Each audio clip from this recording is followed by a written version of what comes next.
क्या आपने कभी सोचा है कि जब खुशियों के सारे दरवाजे बंद हो जाएं और सिर पर छत खोने का डर मंडराने लगे तो क्या कोई पुरानी याद या कोई जादू सब कुछ ठीक कर सकता है। कहानी शुरू होती है लंदन की एक धुंधली और खूबसूरत सुबह से, जहां जैक नाम का एक लैंप लाइटर अपनी सीढ़ी लेकर शहर की गलियों में रोशनी फैला रहा है। वो गा रहा है कि इस लंदन के आसमान के नीचे हर मोड़ पर एक खजाना छिपा है। लेकिन क्या वाकई ऐसा है? जैक अपनी साइकिल पर सवार होकर घाटों से गुजरता है जहां मजदूर काम कर रहे हैं और गरीब लोग मुफ्त खाने की लाइन में लगे हैं। वो उन्हें उम्मीद देता है कि कल जो बीत गया उसे भूल जाओ, क्योंकि आज एक नई शुरुआत है। लेकिन चेरी ट्री लेन के एक पुराने घर में हालात कुछ और ही बयां कर रहे हैं। यहाँ माइकल बैंक्स अपने बच्चों और बहन जेन के साथ रहता है, लेकिन घर की हालत खस्ता है और अचानक किचन का पाइप फटने से चारों तरफ पानी भर जाता है। बच्चे और नौकरानी एलेन सब अफरा तफरी में हैं। तभी दरवाजे पर दस्तक होती है। बाहर दो वकील खड़े हैं जिनके हाथ में घर खाली करने का कानूनी नोटिस है। माइकल ने अपनी पत्नी की बीमारी के दौरान बैंक से लोन लिया था जिसे वो चुका नहीं पाया और अब उसके पास सिर्फ 5 दिन बचे हैं, वरना उसका बचपन का घर उससे छीन लिया जाएगा। माइकल टूट चुका है क्योंकि उसकी पत्नी के जाने के बाद वो अकेला ही सब संभाल रहा। की बहन जेन उसे याद दिलाती है कि उनके पिता ने बैंक के कुछ शेयर्स उनके नाम छोड़े थे, जिनका सर्टिफिकेट अगर मिल जाए तो घर बच सकता है। माइकल पागलों की तरह पुरानी चीजों में उस कागज को ढूंढने लगता है। उसे अपनी पत्नी का एक पुराना हार मिलता है जिसे देखकर उसकी आंखों में आंसू आ जाते हैं और वो उससे बात करने लगता है। बच्चे पार्क में जाते हैं जहां उन्हें एक पुरानी पतंग मिलती है। वो पतंग उड़ती हुई बादलों के पार चली जाती है और वहां से नीचे उतर कर आती है एक ऐसी शख्सियत जो उनकी दुनिया बदलने वाली है। अब माइकल के पास सिर्फ 5 दिन है, एक खोया हुआ सर्टिफिकेट ढूंढना है और अपनी बिखरती हुई दुनिया को फिर से समेटना है। कहानी के इस मोड़ पर माइकल बैंक पूरी तरह टूट चुका है। वो अपने घर की छत पर बने स्टोर रूम में बैठा अपनी मरहूम पत्नी के गहनों के डिब्बे को देख रहा है और उससे बातें कर रहा है। वह कहता है कि तुम्हारे जाने के बाद यह कमरा और यह घर बिल्कुल खामोश हो गया है। मुझे समझ नहीं आता कि बच्चों को क्या जवाब दूं और अपनी बेटी के बालों में कंघी कैसे करूं। माइकल को अपने पुराने पेंटिंग के सामान और एक फटी हुई पतंग मिलती है जिसे वो कबाड़ समझकर बाहर फेंक देता है। उसे लगता है कि अब उसकी जिंदगी में जादू की कोई जगह नहीं बची है। लेकिन तभी हवा का एक तेज झोंका चलता है और वो पुरानी पतंग उड़कर सीधे पार्क में पहुंच जाती है। वहां माइकल का छोटा बेटा जॉर्जी उस पतंग को पकड़ने की कोशिश करता है, लेकिन हवा इतनी तेज है कि वो पतंग जॉर्जी को ही आसमान की तरफ खींचने लगती है। तभी बादलों के बीच से एक साया उभरता है। वो कोई और नहीं, मैरी पॉपिंस है। वो पतंग की डोर थामे हुए बिल्कुल जादुई अंदाज में जमीन पर उतरती है। जैक, जो एक लैंप लाइटर है, उसे देखते ही पहचान जाता है और कहता है कि तुम आज भी वैसी ही दिखती हो। मैरी पॉपिंस सीधे चेरी ट्री लेन वाले घर पहुंचती है। माइकल और उसकी बहन जेन उसे देखकर दंग रह जाते हैं, क्योंकि वो बरसों पहले उनकी नैनी हुआ करती थी और आज भी उसकी उम्र एक दिन भी नहीं बढ़ी है। माइकल उसे बताता है कि वो अब किसी को काम पर नहीं रख सकता क्योंकि उसके पास पैसे नहीं है। लेकिन मैरी पॉपिंस अपनी शर्तों पर वहां रुकने का फैसला करती है। वो कहती है कि वो तब तक रुकेगी जब तक दरवाजा नहीं खुलता। बच्चे एनाबेल और जॉन सोचते हैं कि उन्हें किसी नैनी की जरूरत नहीं है क्योंकि वो अब बड़े हो गए हैं। लेकिन मैरी पॉपिंस उन्हें दिखाती है कि असल में बड़ा होना क्या होता है। वो बच्चों को नहलाने के लिए बाथरूम ले जाती है और वहाँ जो होता है वो किसी के भी होश उड़ा देने के लिए काफी है। वो अपने जादुई बैग से एक पूरा समुद्र निकाल देती है। एक मामूली सा बाथटब देखते ही देखते एक गहरे नीले समंदर में बदल जाता है जिसमें डॉल्फिन तैर रही हैं। बच्चे हैरान हैं कि ये सब कैसे मुमकिन है, लेकिन मैरी पॉपिंस उन्हें समझाती है कि अगर आप अपनी कल्पना पर भरोसा करें तो कुछ भी नामुमकिन नहीं है। वहां पहुंच गई है जहां मैरी पॉपिंस और बच्चे बाथटब के जरिए एक जादुई समंदर की सैर कर रहे हैं।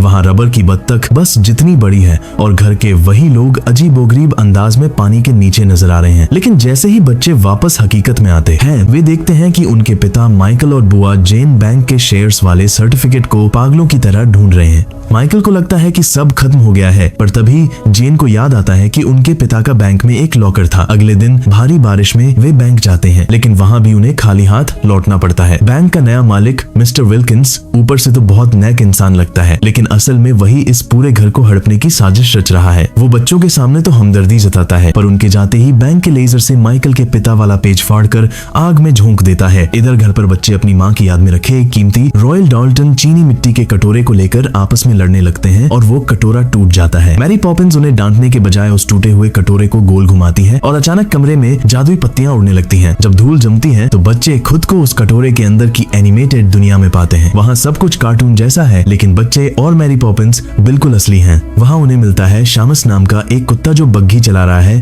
और एक बात करने वाला घोड़ा। मैरी पॉपिंस उन्हें उस टूटी हुई बग्घी को ठीक करने में मदद करती है और फिर वे सब निकल पड़ते हैं एक शानदार सफर पर रॉयल डाल्टन म्यूजिक हॉल की तरफ। ये एक ऐसी जगह जगह है जहाँ बंदर और चिड़िया गाने गाते हैं और हर जानवर इंसानी कपड़ों में घूमता है। ये जादुई सफर जितना खूबसूरत है, बाहर की दुनिया उतनी ही खतरनाक होती जा रही। रॉयल डाल्टन के जादुई कटोरे के अंदर की एनिमेटेड दुनिया अब एक भयानक मोड़ ले चुकी है। मैरी पॉपिंस और जैक स्टेज पर गाकर सबको समझा रहे हैं कि किसी को भी बाहर से देखकर जज नहीं करना चाहिए, क्योंकि एक राजा भी अंदर से चोर हो सकता है। लेकिन तभी छोटे जॉर्जी की नजर एक साए पर पड़ती है। एक भेड़िया जो बिल्कुल बैंक के लालची मालिक विल्किंस जैसा दिखता है, बच्चों के नर्सरी का सामान चुराकर भाग रहा है। जॉर्जी उसे रोकने के लिए बग्घी से बाहर कूद जाता है। वह बच्चों को बग्घी से फेंकने की कोशिश करता है। जॉन और एनाबेल बड़ी बहादुरी से अपने भाई को बचाते हैं, लेकिन तभी कटोरे के किनारे से वे सब नीचे गिरने लगते हैं। अचानक सबकी आंखें खुलती हैं और वे खुद को अपने बिस्तर पर पाते हैं। बच्चों को लगता है कि ये सिर्फ एक बुरा सपना था, लेकिन तभी जॉर्जी रोने लगता है। उसे अपनी माँ की याद आ रही है और उसे डर है कि उनका घर छिन जाएगा। तब मैरी पॉपिंस एक बहुत ही इमोशनल गाना गाती है। वो समझाती है कि जो लोग हमें छोड़कर चले जाते हैं वे कभी खत्म नहीं होते, बस हमारी नजरों से ओझल हो जाते हैं। अगली सुबह जब एनाबेल उस टूटे हुए कटोरे को देखती है तो उसके होश उड़ जाते हैं। कटोरे के पहिए पर मैरी पॉपिंस का वही स्कार्फ बंधा हुआ है जो उसने सपने में बांधा था। इसका मतलब वो सब सच था। लेकिन अब वक्त कम है। लंदन की गलियों में फिर से हलचल है, लेकिन बैंक की डेडलाइन सिर पर खड़ी है। बुआ जेन और जैक के बीच की बातचीत से साफ है कि उनके दिलों में एक दूसरे के लिए जगह बन रही है। लेकिन असली जादू तब शुरू होता है जब मैरी पॉपिंस बच्चों को लेकर अपनी कजिन टॉप्सी की दुकान पर पहुंचती है। टॉप्सी की दुकान कोई मामूली जगह नहीं है और उसकी समस्या और भी अजीब है। हर महीने के दूसरे बुधवार को उसकी पूरी दुनिया उल्टी हो जाती है। जैसे ही बच्चे अंदर कदम रखते हैं पूरा कमरा घूम जाता है और छत फर्श बन जाती है। टॉप्सी, जो कि अपनी अजीबोगरीब भाषा और मिजाज के लिए मशहूर है, बुरी तरह परेशान है क्योंकि उसे लगता है कि वह आज कुछ भी ठीक नहीं कर सकती। पॉपिंस उसे समझाती है कि जब नजरिया बदल जाता है तो जो चीजें बुरी लग रही थी वे भी अच्छी लगने लगती हैं और वह बच्चों की माँ का कीमती कटोरा ठीक करने के लिए राजी हो जाती है। हालांकि बच्चों को यह जानकर दुख होता है कि उस कटोरे की आर्थिक कीमत उतनी नहीं है जिससे घर बच सके, लेकिन टॉप्सी उन्हें सिखाती है कि अनमोल होने का मतलब हमेशा पैसा नहीं होता। वापसी के रास्ते में जैक और बुआ जेन एक साथ रैली के लिए निकल जाते हैं और मैरी पॉपिंस बच्चों को लेकर बैंक पहुंचती है। वहां माइकल अपने काम में उलझा है और बच्चे एक बड़ा कदम उठाने का फैसला करते हैं। वे देखते हैं कि विल्किंस के दो वकील गुडिंग और फ्राई बैंक में दाखिल हो रहे हैं। जॉन, एनाबेल और जॉर्जी को लगता है कि शायद वे वकीलों को समझाकर अपने घर को बचा सकते हैं।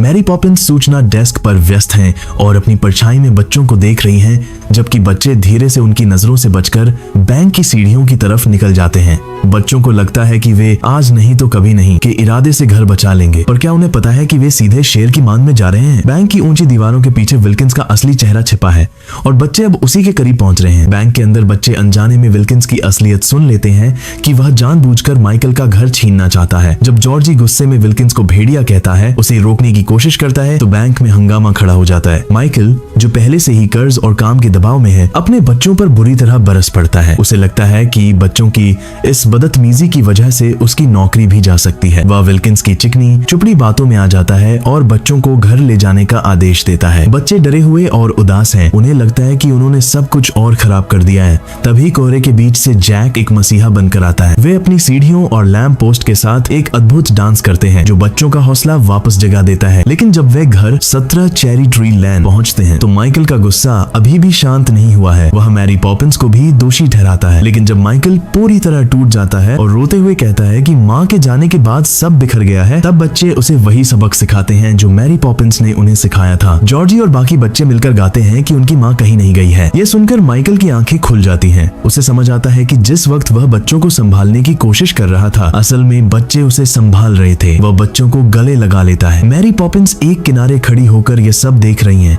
उनका काम सफल हो रहा है। बैंक की डेडलाइन शुक्रवार की आधी रात करीब आ रही है। जॉर्जी की कटी फटी पतंग एक चमत्कार कर देती है। माइकल को पता चलता है कि जॉर्जी ने जिस कागज से पतंग की मरम्मत की थी वह कोई साधारण कागज नहीं बल्कि वही कीमती शेयर सर्टिफिकेट है जिसे वे पागलों की तरह ढूंढ रहे थे। लेकिन एक बड़ी समस्या है, आधी रात होने में सिर्फ 7 मिनट बचे हैं और बैंक यहाँ से बहुत दूर है। यहीं पर मैरी पॉपिंस अपना असली जादू दिखाती हैं। वह कहती हैं कि वक्त को पीछे मोड़ा जा सकता है। जैक और उसके लीरीज लैम्प जलाने वाले की फौज के साथ मिलकर वे बिग बेन की विशाल घड़ी की ओर बढ़ते हैं। जैक जान हथेली पर रखकर घड़ी के टावर पर चढ़ता है और मैरी पॉपिंस हवा में उड़कर घड़ी की सुइयों को 5 मिनट पीछे कर देती हैं। यह जादुई पल माइकल और जेन को बैंक तक पहुंचने का वह कीमती समय दे देता है जिसकी उन्हें जरूरत थी। बैंक के अंदर दुष्ट विल्किंस अपनी जीत का जश्न मना रहा है, लेकिन तभी जॉर्जी की पतंग खिड़की से उड़कर सीधे उसके डेस्क पर गिरती है। माइकल शेयर सर्टिफिकेट के टुकड़ों को जोड़ता है, लेकिन विल्किंस हार मानने को तैयार नहीं है। वह एक आखिरी चाल चलता बदलता है और कहता है कि चूंकि सर्टिफिकेट का एक कोना गायब है इसलिए यह बेकार है। तभी कहानी में एक जबरदस्त मोड़ आता है।